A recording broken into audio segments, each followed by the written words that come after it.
Hey YouTube family, this is me, Amarlis. Today is Friday, June the 3rd.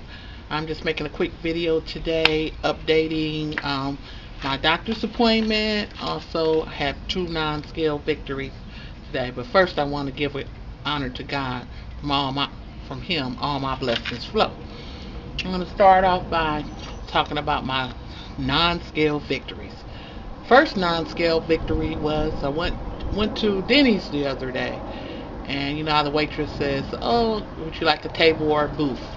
Normally, I kind of say, "Oh, we'll take a table," because those booths are so tight.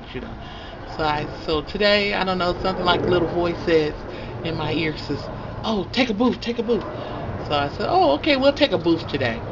So we go to the booth and sits down at the booth, and I just slide in. It's like, okay, my stomach is not squished against the table where I can't enjoy my food. So I sat there very comfortably and had a nice breakfast. That's my first non-scale victory. My second non-scale victory was I had a doctor's appointment yesterday, and normally in the doctor's office they have these chairs. They have like a metal railing on them, and they're so tight. And it's like when I leave the doctor's office, those metal things have dug into my side so bad. It's like I have little heartbeats in my hips. So yesterday, fortunately and unfortunately, had an appointment. Can you believe it? I had an appointment for 1 o'clock. I didn't get out of there until 5:30. So all that time I'm actually between in the doctor's office and sitting in those chairs. They put me in the room to see the doctor, and I actually was in there for an hour and a half before the doctor came in. I'm telling you, I just fell asleep. I was in there straight up sleep.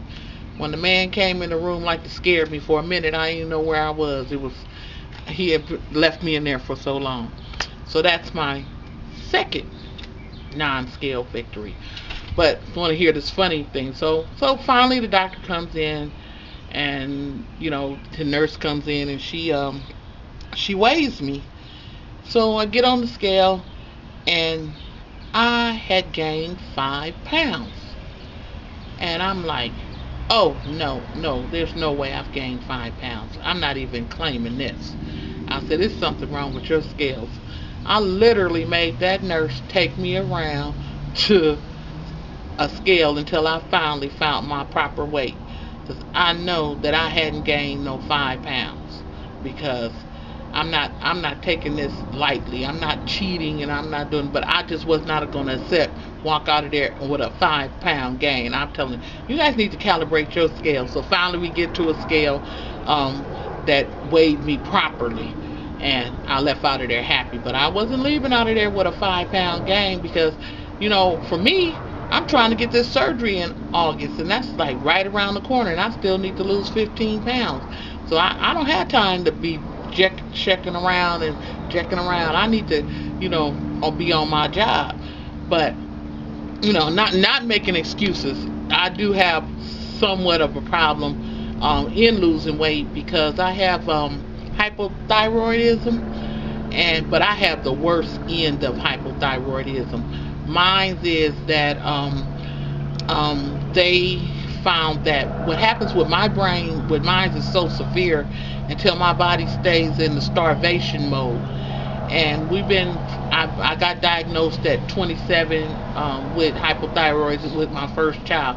Actually, they thought that when I was pregnant with my daughter, that I was ashamed to be pregnant, because I was losing so much weight, and they wanted to even send me to a psychiatrist because they thought I was ashamed. I'm like, why am I ashamed? I'm 27 years old.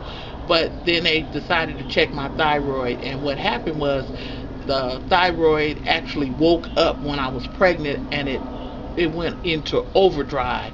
So it just went crazy, and I was just dropping weight, dropping weight, dropping weight. By the time my daughter was actually born, I had lost 100 pounds. But as soon as she was born, the thyroid died again and went back to this craziness again, and the weight came back on.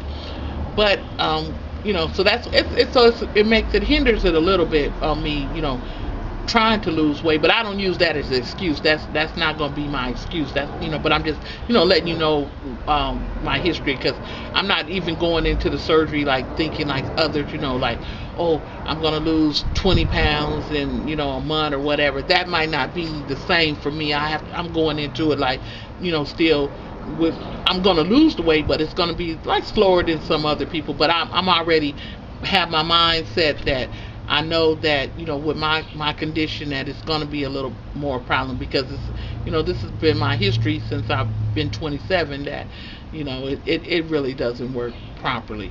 And the medication that they try to give me, every time they've been trying to increase it ever since I've been 27.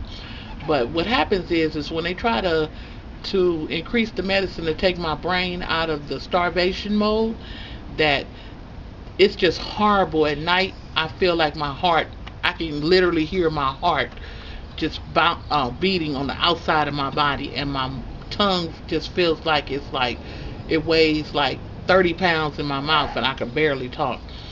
So I'm not comfortable with high doses of the medicine, and they have to keep, decreasing it, and it's not really at a level that it should, the medication that I should be taking, but I can't handle it, at a higher level. So it's kind of hinders, but I look at it as just another, milestone that I have to overcome, and that's something that I just have to deal with, knowing that it's just a condition. It's the hand that I've been dealt with, and that's how I plan to deal with it. But other than that, the doctor checked my labs, and everything is going good. Actually, I said it's always something, little things that happen. I'm seeing a pulmonologist on the 23rd of this month, and I'll be seeing the surgeon on the 24th. But the psychiatrist has been calling me, trying to set an appointment for me to come in and see him, but my surgeon is on vacation, and he doesn't want to bring me in until he actually talks to the surgeon to see exactly what he wants me, what the questions that he want answered, or what he want me to deal with in a psych eval. I don't know, why he feels that. If he's done psych evals before, I don't know why it's any different. But it's like, I would be like, oh my God, it's one, I'm so close. I mean, I've done so everything, and just to get right up here with these two little things, seeing a pulmonologist and the psychiatrist, and there's little snags along the way. But it's good. But I mean, like I said before, I'm blessed to even be where I am in this program. I don't know if I mentioned it before. I'm having my surgery actually at Harbor, UCLA. They have 500 people on the waiting list, and because I chose to be my own advocate and getting my referrals and finding my own doctors to do the test, I'm not going through their actual program of waiting on the list until they do the referrals to see their doctors. I'm seeing, my doctor has helped me with all the referrals and getting it other places, so he's kind of pushed me up on this list. But it's really been a blessing. And matter of fact, I went to him today. I didn't have an appointment to see him, but I just had to go in and really thank him for everything that he's done for me. Because if it wasn't for him, I would be still on that waiting list. And my understanding right now, the waiting list is 3 years long. So for whatever reason, I was blessed to, find another out and be able to move myself, being my own self advocate in this process. And then I think too that people see that I'm really serious about my journey, and I want to run this race and finish my journey, and live a better life. Now, I have a good life now, but an extraordinary life. But anyway, I'm not going to hold you up much longer. But also, oh yeah, I want to make sure that I put in my what I should say challenge for the 10 pounds in 30 days challenge with Windsong and Northern Southern. I do accept that challenge, and also we did pretty good with the people that signed up for the 50 million pounds challenge with me.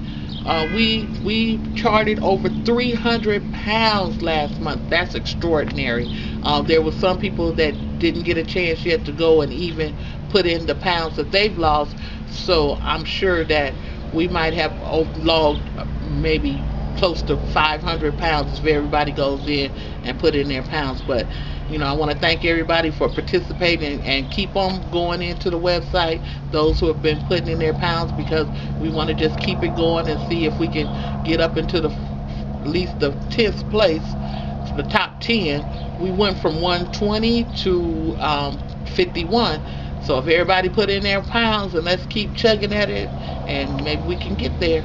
So everybody have a blessed and wonderful day, and I'll talk to you later.